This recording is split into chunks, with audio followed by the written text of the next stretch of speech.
And I would like to begin by saying that there are many reasons why we're here.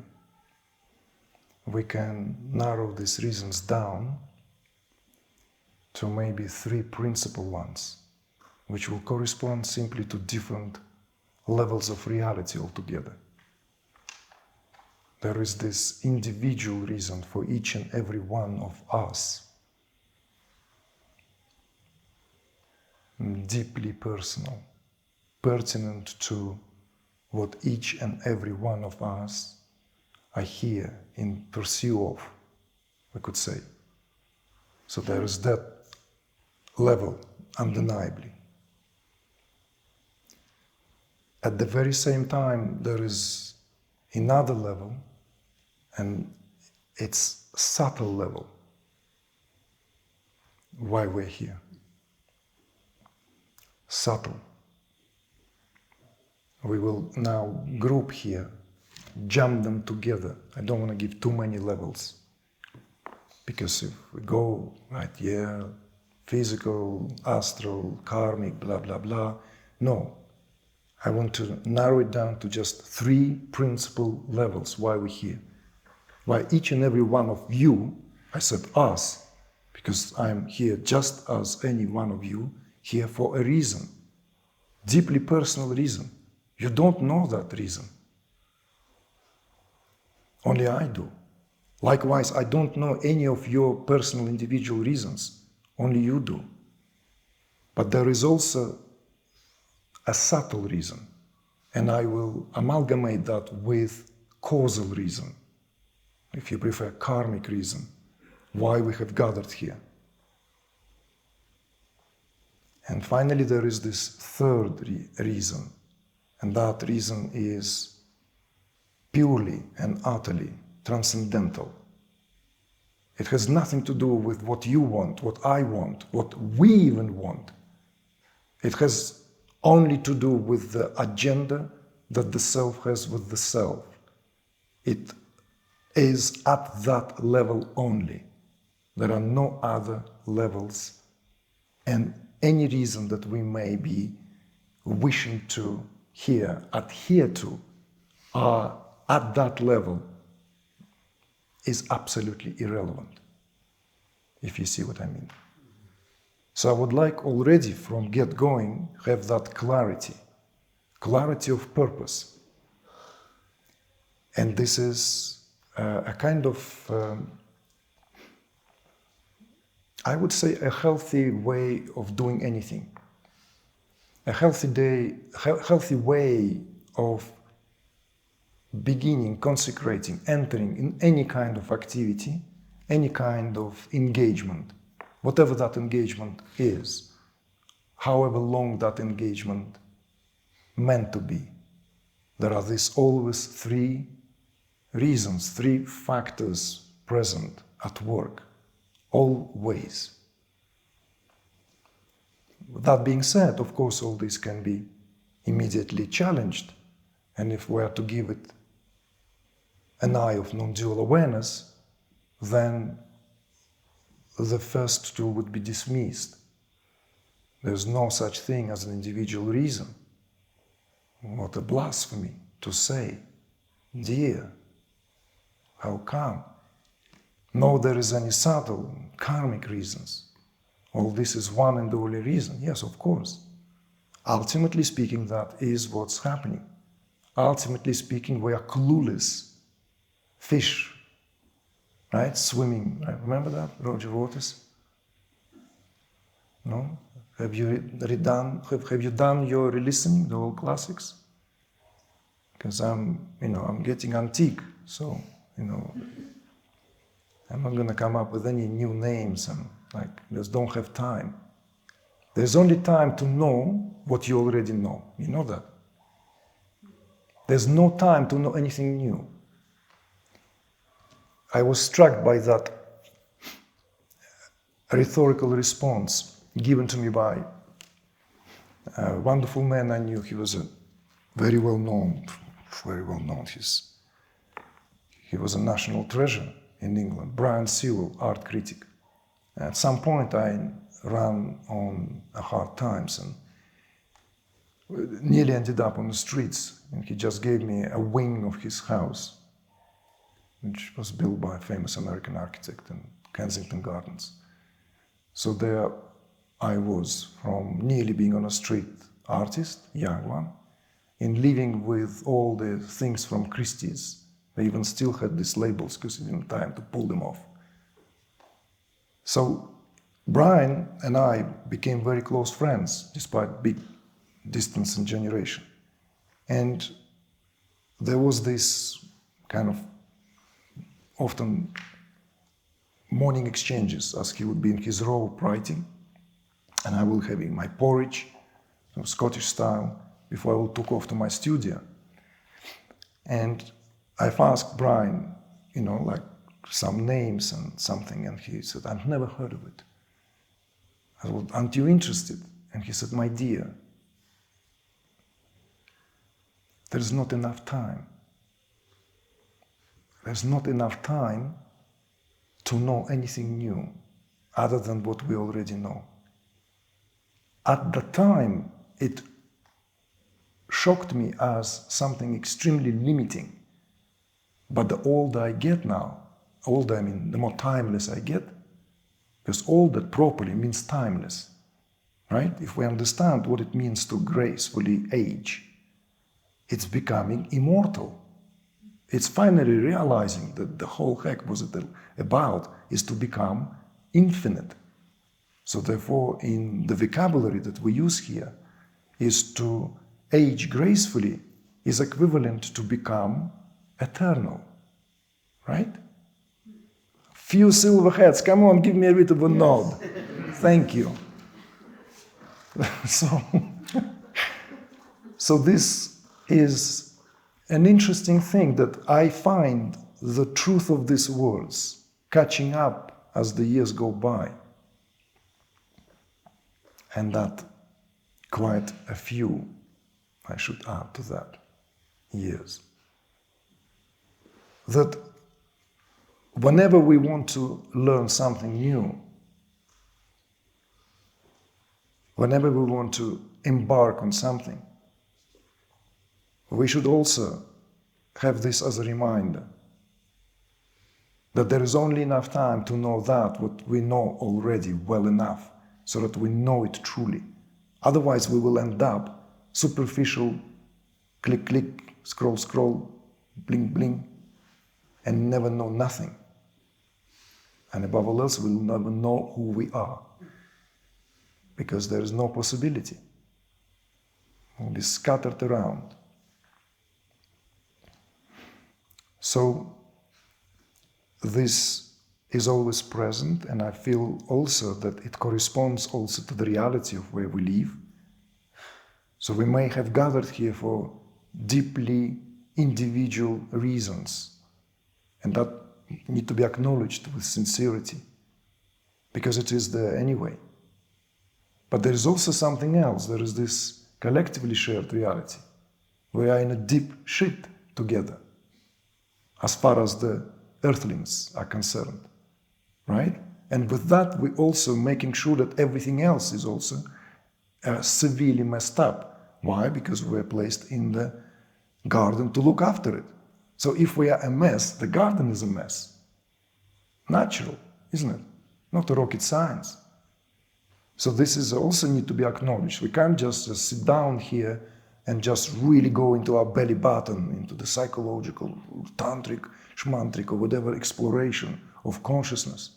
There's also things happening. This madman, this Hitler, that Putler, this, that. War is going on, nuclear Armageddon is about to happen tomorrow. It's happening. We can't ignore that. So therefore, this all belongs to the subtle reasons why we're here. But ultimately, something else pulls us together. And that something else is what supersedes all other reasons, is what makes why we're here into a true event.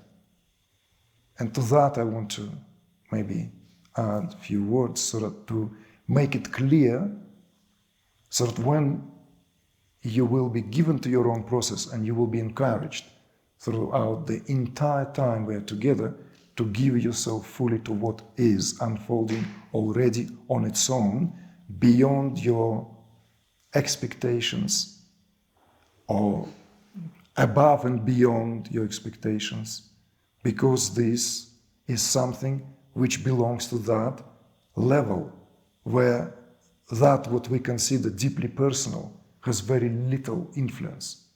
We are simply pulled into by a magnetic force, by propelling power.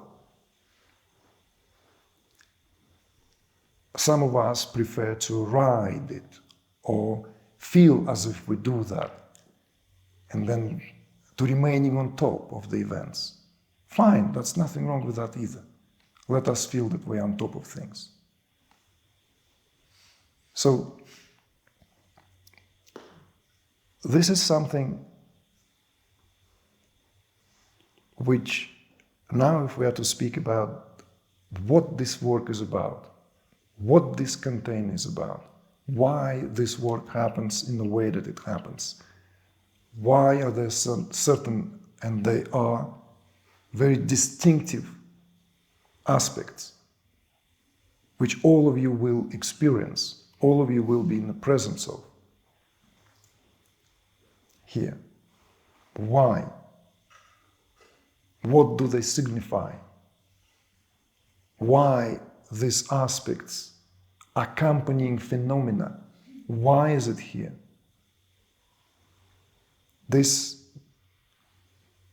altogether, if we are to put these different threads together, will make sense only through direct experience, only through being able to tap into this firsthand. And that in itself is of more value than anything that can ever be said about it. We still nevertheless talk about it, because that's also the way to do it. If it was just sufficient enough to come into the room and start moving the magic wand, and everyone does whatever needs to be done, and everything is done, nice and dandy, right? Hunky-dory. But it doesn't work this way, not in our day and age. We're all children of the scattered around, fragmented, and dissociated and disintegrated fabric of reality of what our civilization has become. And it's better we acknowledge that with a healthy degree of sobriety, but also with that inner sense of innate responsibility of who we are, to take it into our hands, because it doesn't belong anywhere else. This is the monistic perspective. In the monistic perspective, there is no such thing as some higher power that comes and sorts things out. This is the wake up. Nothing to do with awoke. It's nothing to do with the movements. It's a reality of what is. And the reality of what is positions us inadvertently into what we are, have always been. And that's not an easy thing to do. Even though it's the most natural, the most organic, and the most, I would say, desirable way to be. But somehow it went out of habit. So the distinctive feature of this work is that what here serves as that thin sliver line, or a watermark, is that where what is considered to be personal what is considered to be effort, what is considered to be intention of one single being, as he or she considers herself, himself to be. Crosses onto the territory where that status is challenged and something else takes over. And the power that takes over has its own, as I have said already, agenda. It takes over. It will take over regardless. But it's like the degree of resistance here is tantamount to the way one can be fully in the process of being basically moved to the side of the process. And then the whole thing begins, the whole enchilada unfolds from there. So now I will say a few practical things. And the practical things are that it's not going to be all just like, we have gathered here at a very peculiar time. But the work in itself is also charged. And each day, as we moved into this format from a week-long immersion to a deliberate 10-day, because the trajectory observed over several years is not sufficient enough for getting what can be done in 1 week. Because on the last day of a week-long program, there is always this, just now. So this just 3 days makes a huge difference. And within that time, for some of you, a question will rise. What the heck am I doing here? And I don't even want to be here. And in fact, I'm going to get up and get the hell out of here. That's how it will feel. And I will lie to you if I will say to you otherwise. And on top of that, I'm actually running the risk to really not coming across as a nice person. I'm coming across as someone who is also, on top of that, will demand discipline, a certain degree of adherence to how this work is done here. And if someone wants to throw the tantrum, they might simply be asked, well, my dear, adios, and would be asked to leave the program so as not to derail and not to rock the boat, which will be given already to quite stormy waters. So we have to sail through this time. Apparently, astrologically, volcanoes, earthquakes is just few things to spice it up. And we're in a highly seismic area anyway. It's Mexico here, no messing around with Mother Earth. If it rocks, it rocks.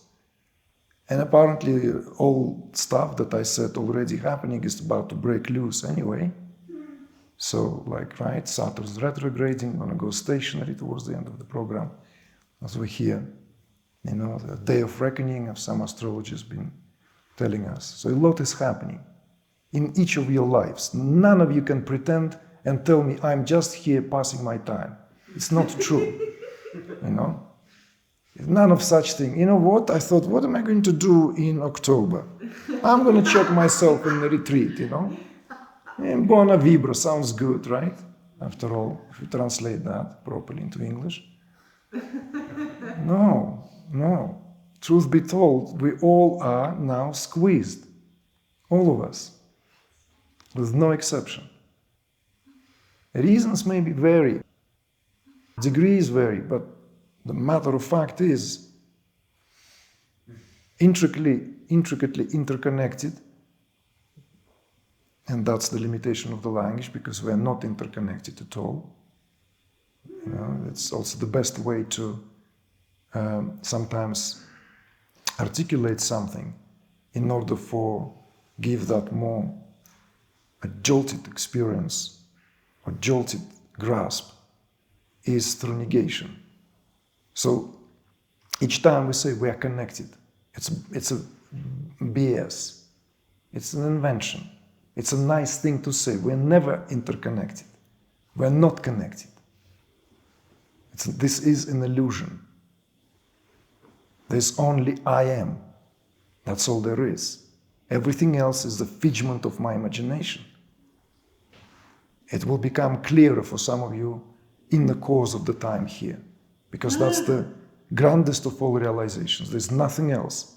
If you realize the supreme subjectivity of your own self, then the rest is simply to integrate that until the body will be given back to earth, to disintegrate it all into the elements and to release the senses back into the domain of the immortals. So the notion of we are interconnected, it's only something to convey something nicely, and I do that as well. We all do. But truth be told, there's no such thing as interconnected. It's like saying fish in the water, wet. You know? One fish swimming, passing another fish and saying, I'm wet. I'm very wet. You know? I'm wetter than you. It's like I'm really connected to you. So, when that kind of reflecting isn't allowed, then it can bring forth greater degree of what this really is about. So therefore I welcome you to embrace few terms without which, and have you noticed I haven't said one Sanskrit term? How long I spoke? I am still under the training program to make it accessible to English audience, to make it accessible to English language. Every one of us come from different walks of life. It's very easy to come and start throwing Sanskrit terms left, right, and center. And then everyone just tightens up with their concepts. Whereas Sanskrit is language which is not concepts. Sanskrit is what allows the light to pass through. It's the language of the devas, language of the shining beings. So, with that being said, I have to introduce a few Sanskrit terms, because without it, I will not be able to delve, or we will not be able to delve into some of the aspects for which will be simply unnecessary to reinvent the wheel. There's no need to reinvent the wheel. It's like reinventing the wheel or reinventing the bicycle, you know, like, why? It's already there. So, the beauty of philosophical systems, when we begin to get exposed to them, and that's the beauty of philosophy, and that's what the term philosophy in itself really means, what it represents, is that we recognize already something. You know, so anyone who has been ever hooked, anyone who has ever enjoyed, savored knowledge through words, written, spoken, by that exposure to what is being recognized, is recognized because of that. And the quality of that experience is because of that. You see? Because of what? Because we recognize that brilliance, that light and luminosity of the thought expressed, that given articulation to what we perhaps have not been able to articulate, but the recognition of that is as wonderful, as delightful as anything. Do you see? So the beauty of philosophy is when you read anything that you feel great resonance with, you don't feel thwarted. Oh my God, Immanuel Kant wrote that, and I'm little puny, you know, like reading this now, you know, Nietzsche. The The beauty of this is that it's immediately a shared pool of knowledge. It's out of not being able to recognize it that we feel left out. But the mere fact of recognition aligns us immediately with that what is ours. And this is the very principle of all spiritual discourses. Principle of all spiritual discourses is that gnosis, cognition, cognizing something, jnana in Sanskrit. So therefore, why to reinvent? We recognize something and we work with that. So at some point I recognize something which I came across. It just happened. Things fell into my hands because the bookshelves were here, or maybe shop was there, maybe there. It just happened. It could have been Meister Eckhart, but it just happened to be Abhinavagupta, you know? I'm just saying, not that it happened that way. It could be Lao Tzu or Socrates. It doesn't matter. It's what creates that sense of recognition, and that recognition begins to reverberate within. And that's what dismantles that, what is considered to be ignorance. Because ignorance, or rather knowledge, is not something that is added into. I was ignorant, let's say, as what? What was ignorance? An empty glass, and then water was poured in, and it became a glass full of knowledge? No, it's the other way around. All there is knowledge. All there is gnosis. All there is gnosis, nothing else. What ignorance, and there is a great Sanskrit term for that, avidya. You see? Avidya, in fact, is not ignorance. If you translate the term avidya, it means not knowledge, not wisdom. That's what avidya means. And Sanskrit utilizes the negation for some of the most important terms. Negation.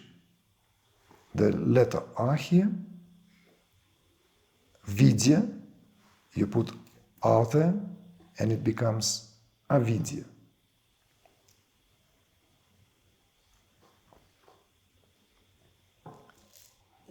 So the three terms that I would like to bring, that would be used automatically, because I will no longer filter my speech.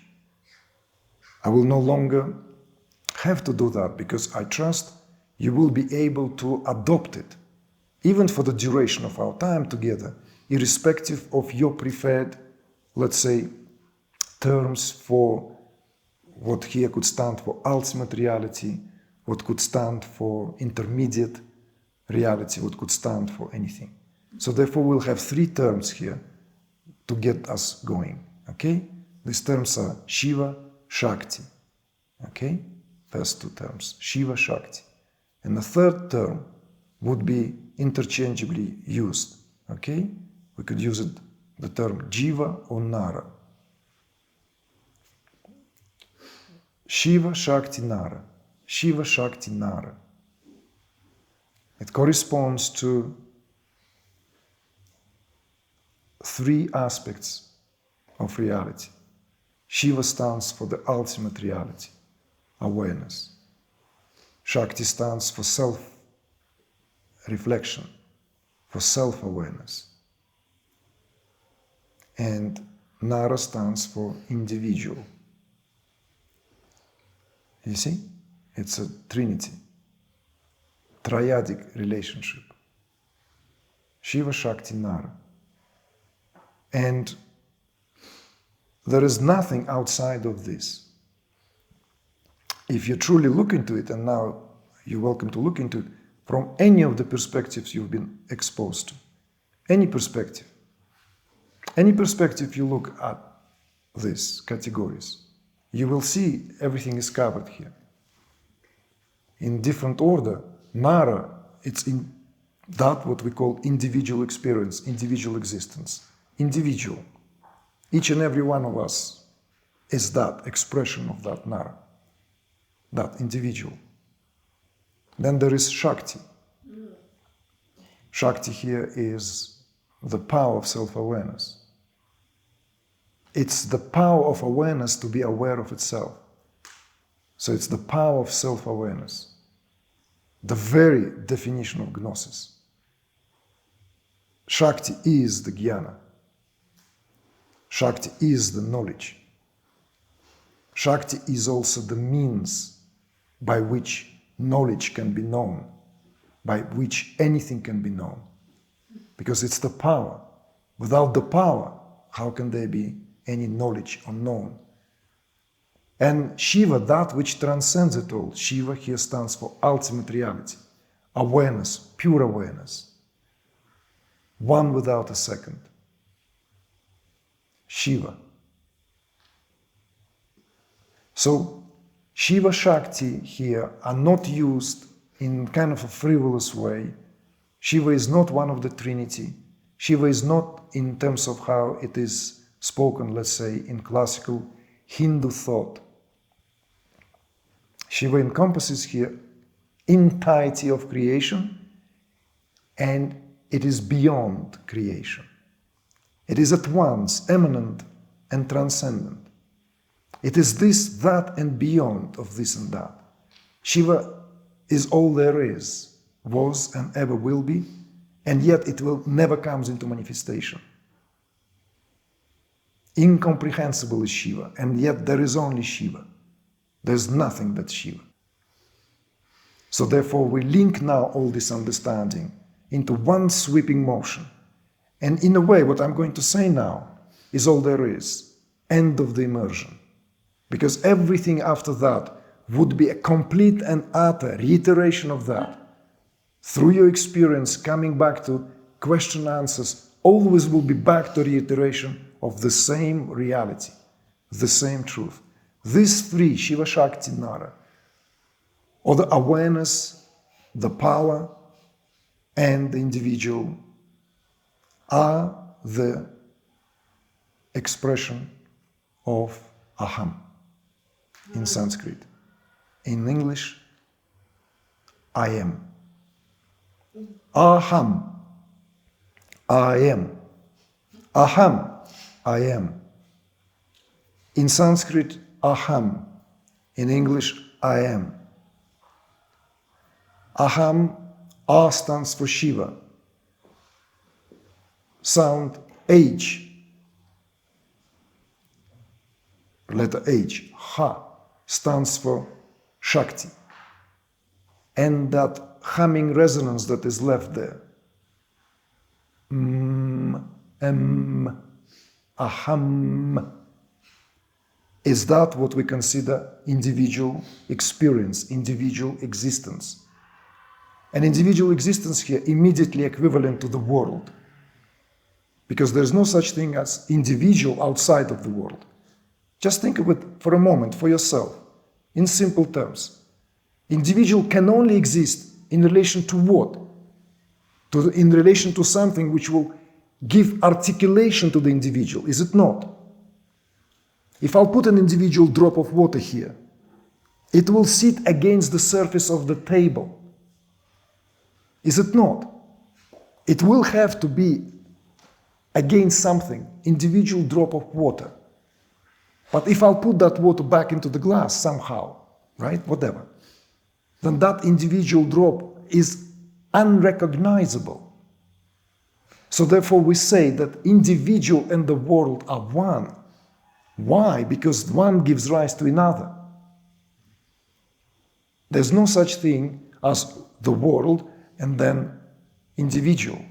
Individual is the world and the world is individual. Therefore, that relationship, Shiva, Shakti, Nara, is spoken in these very terms. And that all is encompassed by one supreme mantra because it is a mantra, aham. The mantra of supreme subjectivity or pure subjectivity. There's nothing that is experienced outside of aham. There's no experience for just some abstract entity. There's no such thing as experience per se. This is where you enter the highest realm of understanding of everything you've ever learned. Everything is encompassed in that. There's nothing that is outside of yourself. Nothing that is experienced outside of yourself. Nothing was and nothing ever will be. And there is nothing other than experience. It's congruent. So therefore, there is nothing other than experience of I am.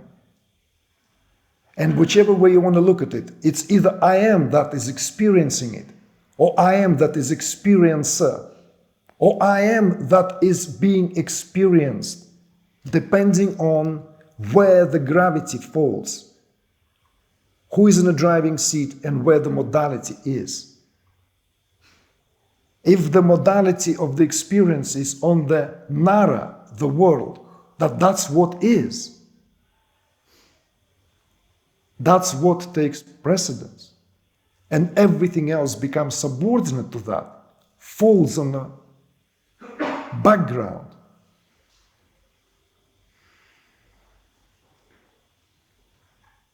It's illumined by the power of self-awareness, which is not and never separate from that which is the source of that power, which is the very, very I in all experience.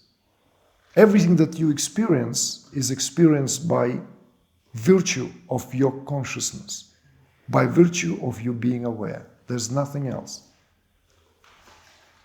Why is it falling on the background? Well, a simple thing is that when you come into the well-lit room, you take it for granted. You only notice when there's a power cut that there was light. Is it not? You don't walk around, there's light, there's light, there's light. You know?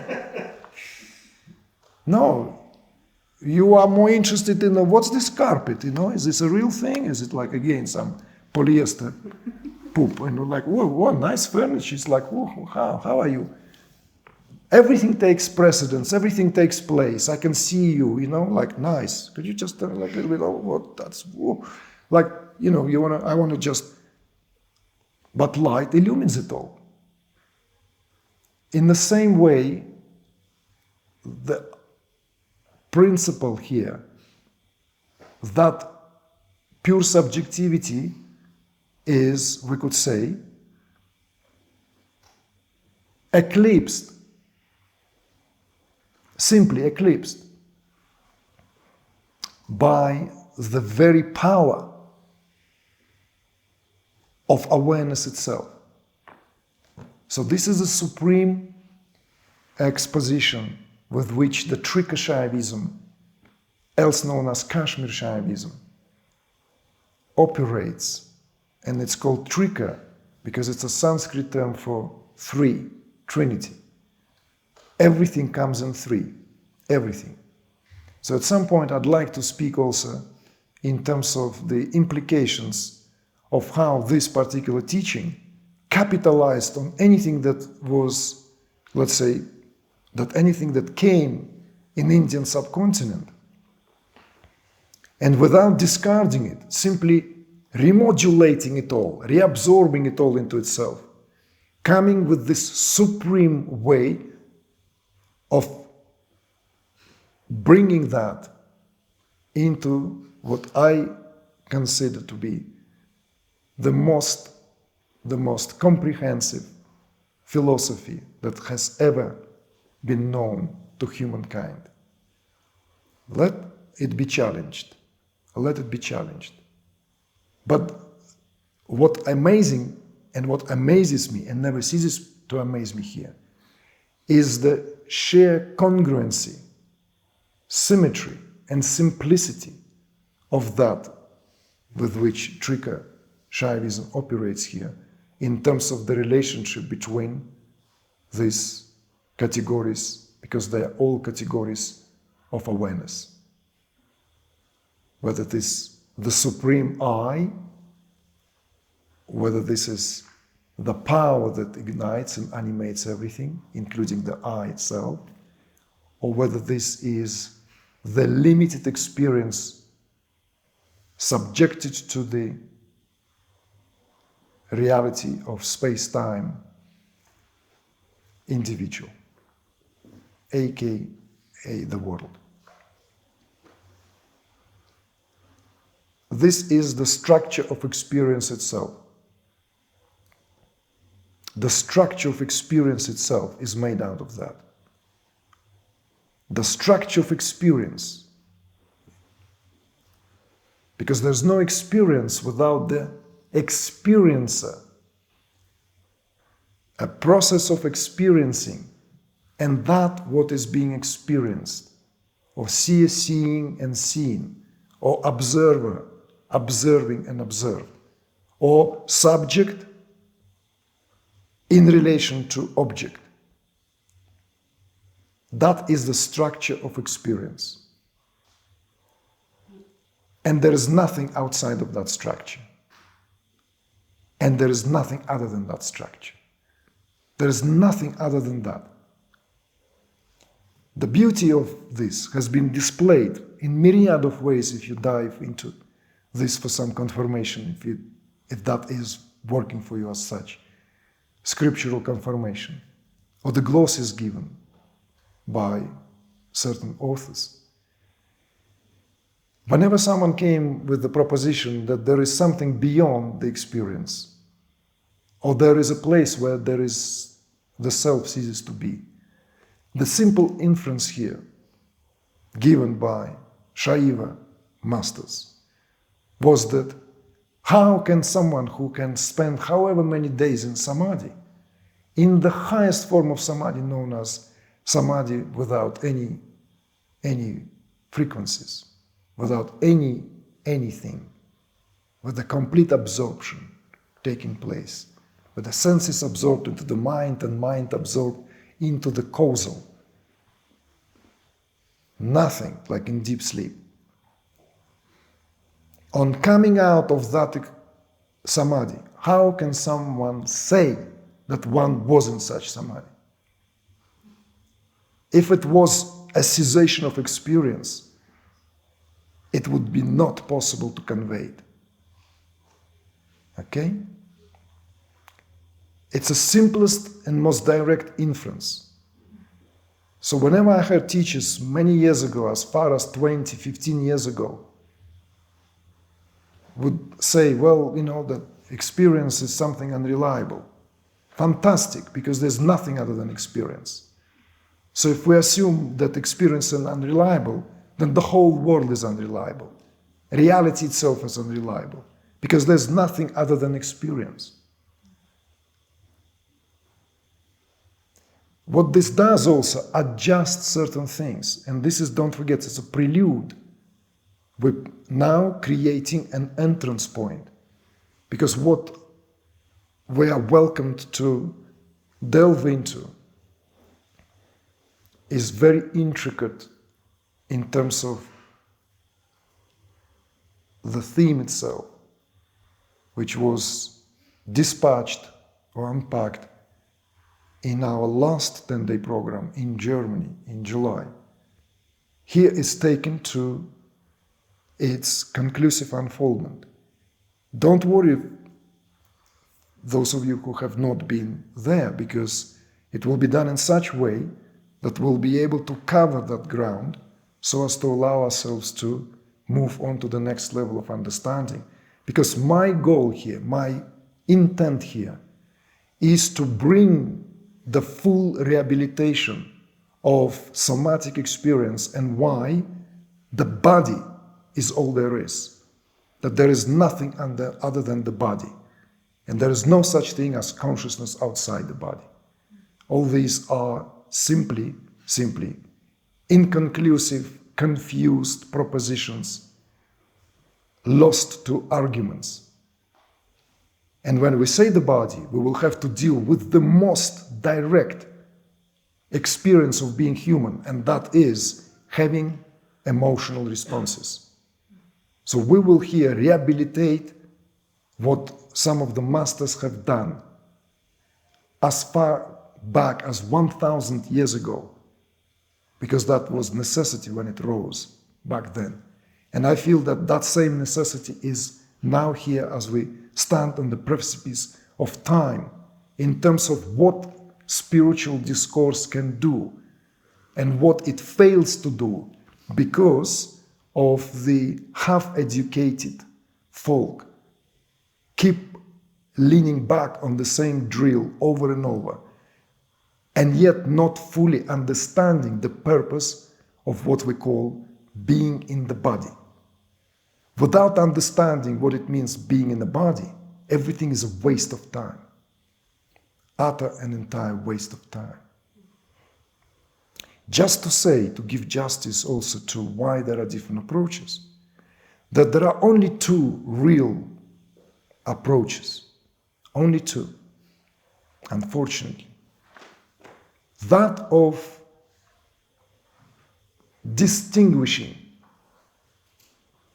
that which has at its basis dismantling so as to separate, as they say, wheat from the chaff. It's the path of distinguishing this from that, and the path of infusion, mingling together. In the path of infusion, the body is that what is here acts as that what when you do your morning smoothie, where all ingredients, no matter how polarizingly different may look, will end up in your best favorite smoothie. But there will be no way to tell where there was this blueberry, banana, strawberry, whatever else you put there.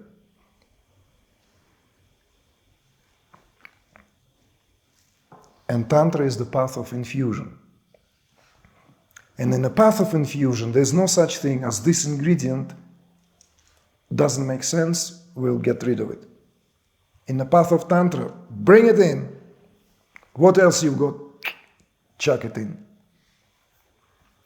And then you just give it a spin. And the spin is that what does the job.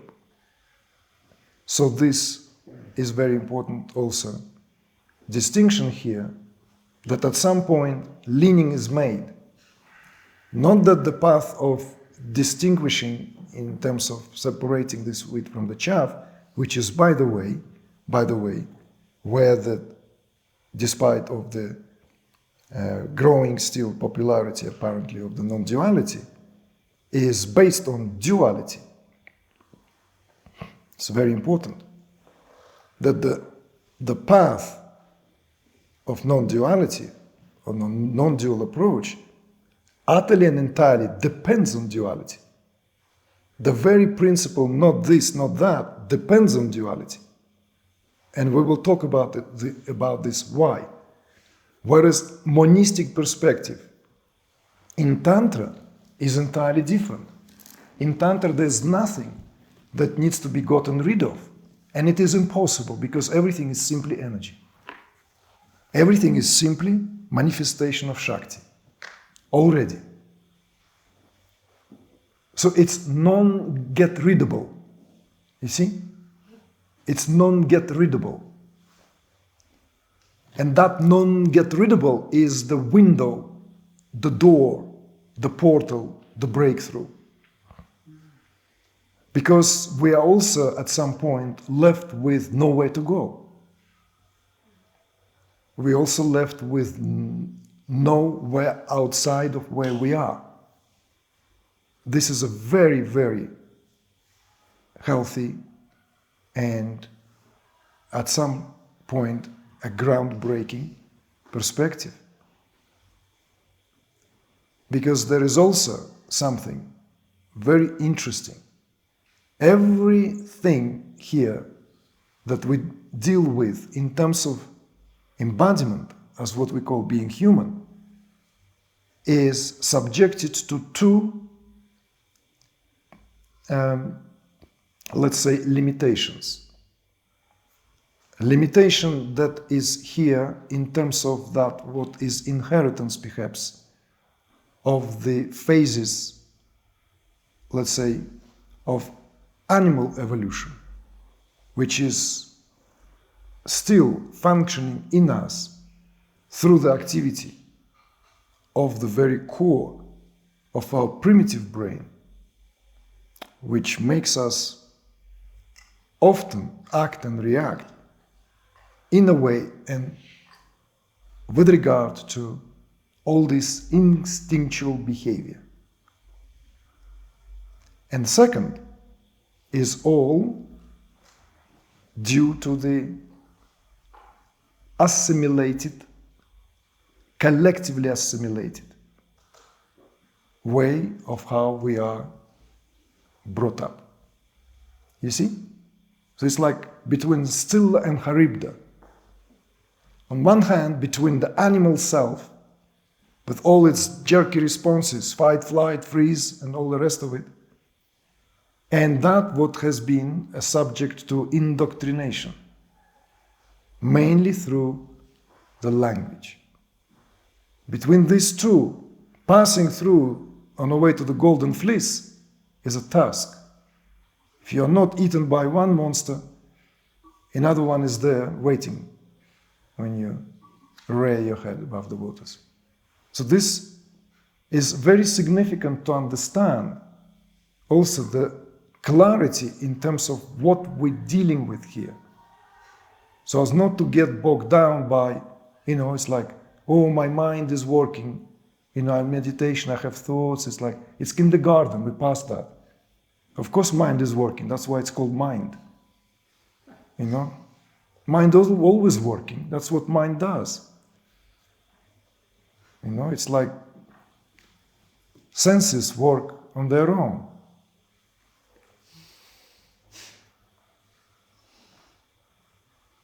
So tantric approach here is a radical approach of all embracing,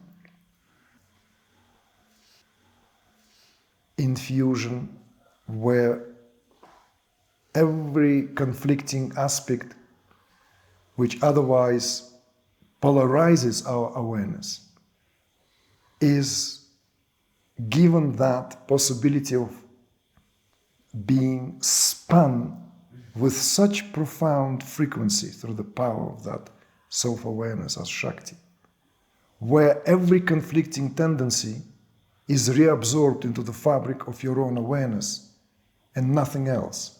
And it is no longer experienced as conflicting, but simply experienced as amusing, annoying, marvelous, irritating, boring, piss me off kind of thing, pleasing, you see? So that's where the juice comes in, and I will leave that for later, when we will give to that what emotions here, flavors, and so forth represent. But I wanted to introduce these three aspects because we will keep returning to them. Whenever I say Shiva, I'm talking about awareness. Whenever I say Shiva, you immediately, with reference to your own self. It's not some kind of demigod or some kind of no matted logs, like this gorgeous looking geezer walking in the mountains. No. If it helps, why not? We will also talk about the power of imagination, which is a very, very exciting part, because this is really where these different threads will have to be brought together now. The time to bring them together. The time to bring them all together, these different threads. And not just we talk about imagination, we will do these meditations where the power of using your own imagination will unlock extraordinary valves, where untapped source of your own beatitude and bliss will begin to pour out of your own heart, only because of the use of that what imagination here affords.